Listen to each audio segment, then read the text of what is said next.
चलिए did you know पे आते हैं। डिड यू नो से बहुत सारे क्वेश्चन पूछे जाते हैं एग्ज़ाम में, तो प्लीज़ आप इसे पढ़ लीजिएगा।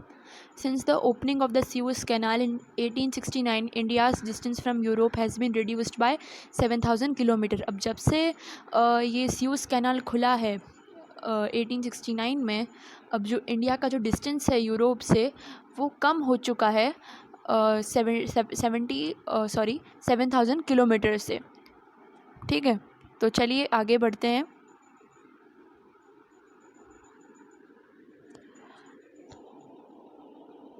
चलिए अब हम बात करते हैं latitude and longitude of India की। तो जो सबसे पहले मैं आपको बता देती हूँ कि लैटिट्यूड और लॉन्जिट्यूड होता क्या है। लैटिट्यूड जो है वो वर्टिकल लाइन में होता है और जो लॉन्जिट्यूड है वो हॉरिजॉन्टल लाइन में होता है। अब आप समझिए, अब आपको ये क्वेश्चन मन में आ रहा होगा कि हॉरिजॉन्टल और वर्टिकल लाइन का मतलब क्या है। बहुत बच्चे कंफ्यूज हो जाते हैं। तो जो हॉरिजॉन्टल जो लाइन है वो सीधी लाइन होती है, उसका मतलब जो जम्मू कश्मीर से लेके जो केरला तक जा रही है या तमिलनाडु तक जा रही है। आप देख रहे होंगे, मैं आपको बताती हूँ। ये जो लाइन है जम्मू कश्मीर से लेके केरला या तमिलनाडु तक, उसको हम लॉन्जिट्यूड कहते हैं और उसको हम हॉरिजॉन्टल लाइन कहते हैं, जो सीधी लाइन होती है। और लैटिट्यूड का मतलब ये जो गुजरात से लेके, जहाँ 68 डिग्री 7 ये लिखा है ना, गुजरात से लेके यहाँ अरुणाचल तक 97 डिग्री 25 लिखा है ईस्ट, तो यहाँ से ये इसको हम बोलते हैं लैटिट्यूड। जो वर्टिकली लाइन होती है, जो स्लैंटिंग लाइन होती है, उसको हम लैटिट्यूड कहते हैं। और जो इंडिया का जो गुजरात से लेके अरुणाचल तक जो लैटिट्यूड की जो लाइन दिख रही है, स्लैंटिंग लाइन, वो है 2933 किलोमीटर। और जो ये लॉन्जिट्यूड है जो जम्मू कश्मीर से लेके जो केरला या तमिलनाडु तक है, वो है 3214 किलोमीटर।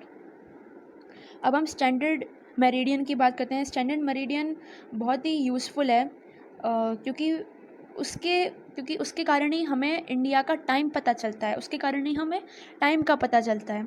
स्टैंडर्ड मेरिडियन कहाँ से होके जा रहा है? यह जो आप दूसरी लाइन देख रहे हैं लॉन्जिट्यूड के ठीक सामने एक दूसरी लाइन है जो डॉटेड लाइन है, यहाँ लिखा है 82 डिग्री 30। ये जो लाइन दिख रही है जो नेपाल से होके जा रही है, स्टैंडर्ड मेरिडियन लिखा है ना यहाँ, तो इसको हम स्टैंडर्ड मेरिडियन कहते हैं। उसके कारण ही जो इंडिया का जो टाइमिंग है वो हमें पता चलता है। और ये जो लाइन है वो मिर्ज़ापुर जो उत्तर प्रदेश में है, वो वहाँ से होके जाता है। तो हम स्टैंडर्ड मेरिडियन का यूज़ करते हैं ताकि हमें इंडिया की जो हम टाइम देखते हैं, अभी जो टाइम है उसके बारे में हमें पता चलता है। ठीक है, चलिए आगे बढ़ते हैं।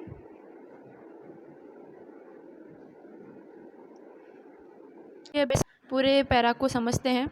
India's contacts with the world have continued through ages, but her relationships through the land routes are much older than her maritime contacts. अब ये जो इसमें क्या दिया गया है कि जो इंडिया के जो रिलेशनशिप्स हैं वर्ल्ड के साथ, वो काफ़ी पुराने हैं और मतलब अभी भी उनका रिलेशन चल रहा है। मतलब वो अभी भी एक दूसरे से ट्रेड कर रहे हैं, इंपोर्ट कर रहे हैं, एक्सपोर्ट कर रहे हैं, और मतलब उनके रिलेशनशिप्स काफ़ी हज़ारों साल पुराने हैं और अभी भी चल ही रहा है।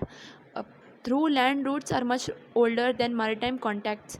अब जो लैंड रूट्स हैं वो बहुत ही पुराना ज़रिया है अगर हम कंपेयर करें मैरीटाइम कॉन्टैक्ट से। The various passes across the mountains in the north have provided passages to the ancient travelers, while the oceans restricted such interaction for a long time. तो अब इस चीज़ का मतलब ये है कि जो वेरियस पासेस थी अक्रॉस माउंटेन जो नॉर्थ में, वो क्या करते थे, वो जो रास्ता प्रोवाइड करते थे एंशियंट ट्रैवलर्स को। और वहीं अगर हम ओशन की बात करें तो कोई भी रास्ता ओशन, कोई भी इंसान अगर जाना चाहे इंडिया, बोट से जाना चाहे इंडिया, तो वो नहीं जा पाएगा। क्यों? क्योंकि उसको उस या तो उसको रास्ता नहीं मालूम या डायरेक्शन पता नहीं कि कैसे जाया जाता है।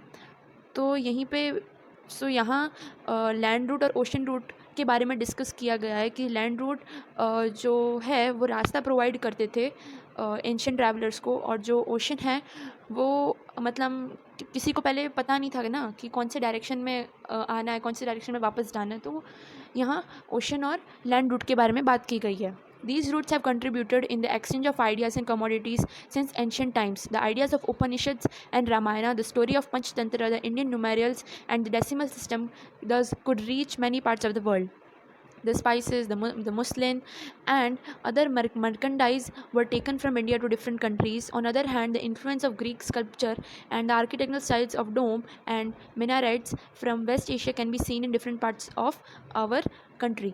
अब क्या होता था कि जो इंडिया के जो भी हैं स्पाइसेस, जो मसाले हैं, और जो मुस्लिन है, जो कपड़ा है, और भी चीज़ें हैं, वो इंडिया से ली जाती थी, एक्सपोर्ट की जाती थी, इंपोर्ट की जाती थी.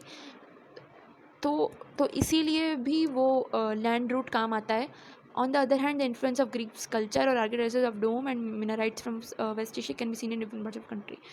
तो उन्होंने मतलब जो ब्रिटिश लोग थे, उन्होंने हमारे आर्किटेक्चरल जो स्टाइल्स हैं वो भी लिए हुए हैं.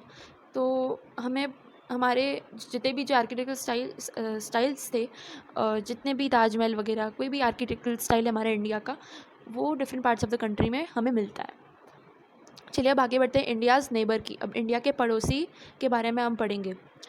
India occupies an important strategic position in South Asia. India has 28 states and 9 union territories. अब फिगर 1.5 में आप देख सकते हैं इंडिया एंड एडजेसेंट कंट्रीज़. तो ये हमारा पूरा इंडिया है. इसकी नेबरिंग कंट्रीज़ मैं आपको पहले बता देती हूँ कि पाकिस्तान है neighbouring country. Afghanistan is a neighbouring country of India. और चाइना है, देन नेपाल है, देन म्यांमार है, फिर म्यांमार ये रहा, और यहाँ बांग्लादेश है हमारा, फिर श्रीलंका है. तो ये हमारे नेबरिंग कंट्रीज़ हैं. और इंडिया में अभी करेंटली 29 स्टेट्स हैं और 7 यूनियन टेरिटरी हैं. यूनियन टेरिटरी बता देते हैं. दिल्ली, दमन दीव, ये रहा दमन दीव, दादरा एंड नगर हवेली, ये रहा दादरा एंड नगर हवेली, दमन दीव, दादरा एंड नगर हवेली. फिर अंडमान निकोबार आइलैंड, लक्षद्वीप, ये दोनों है. एक बे ऑफ बंगाल में है अंडमान निकोबार आइलैंड, और अरेबियन सी में लक्षद्वीप है.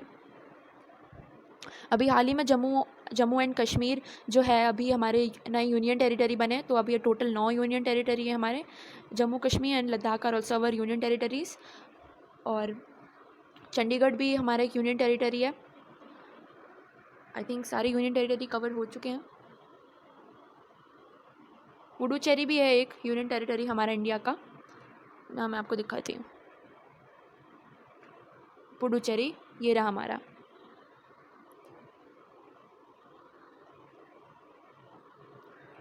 India shares its land boundaries with Pakistan and Afghanistan in northwest, China, Nepal and Bhutan in north, and Myanmar and Bangladesh in east. जैसे कि मैंने आपको अभी बताया कि इंडिया के कौन कौन से नेबरिंग कंट्रीज़ हैं, वो इंडिया किसके साथ अपना जो बाउंड्रीज़ हैं वो शेयर करता है, वो मैंने आपको अभी बताया था.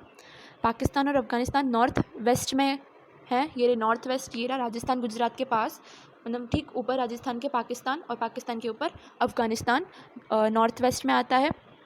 और बात करें चाइना, नेपाल एंड भूटान की, वो नॉर्थ में आते हैं. ये उत्तर प्रदेश के ऊपर है नेपाल, और नेपाल के ऊपर ही चाइना है, आप देख सकते हैं. And Myanmar and Bangladesh in east. Myanmar और बांग्लादेश पूरे ईस्ट में आते हैं. एक मिनट. हाँ, वेस्ट बंगाल यहाँ इंडिया का जो है वो इंडिया है जो लैंड बाउंड्री शेयर करता है बांग्लादेश और म्यांमार से.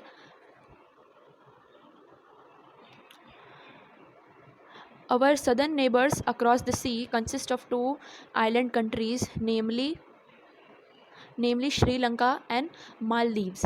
हाँ, ये भी हमारे नेबरिंग कंट्रीज़ हैं, जो मालदीव्स हैं और जो श्रीलंका है. ये रहा हमारा मालदीव्स और ये है श्रीलंका. ये साउथ में पड़ते हैं. Sri Lanka is separated from India by a narrow channel of sea formed by Palk Strait and the Gulf of Mannar, while Maldives Island are situated off south of the Lakshadweep Island. Sri Lanka है separated है पॉल्क straight से। ये जो आपको एक minute, हाँ, ये जो आपको दिख रहा है वो पॉल्क स्ट्राइट है और गल्फ ऑफ मन्नार है। एक नैरो चैनल है। बात करते हैं मालदीव्स की। मालदीव आइलैंड है situated in the in the south of Lakshadweep. Lakshadweep के ठीक नीचे मालदीव आता है, आप देख सकते हैं। India has had strong geographical and historical links with her neighbors. Look at physical map of Asia in your atlas and note how India stands apart from the rest of Asia. तो ये आपको exam में पूछा जा सकता है कि India किस किस के साथ अपनी बाउंड्रीज़ शेयर करते हैं, इंडिया के कौन से यूनियन टेरिटरीज़ हैं। तो आपको ये भी पूछा जा सकता है कि पाकिस्तान और अफ़गानिस्तान कौन से साइड में पड़ते हैं, नॉर्थ, वेस्ट, ईस्ट, साउथ। तो आपको ये सब एग्ज़ाम में पूछा जा सकता है। तो यहीं पे हमारा चैप्टर ख़त्म होता है।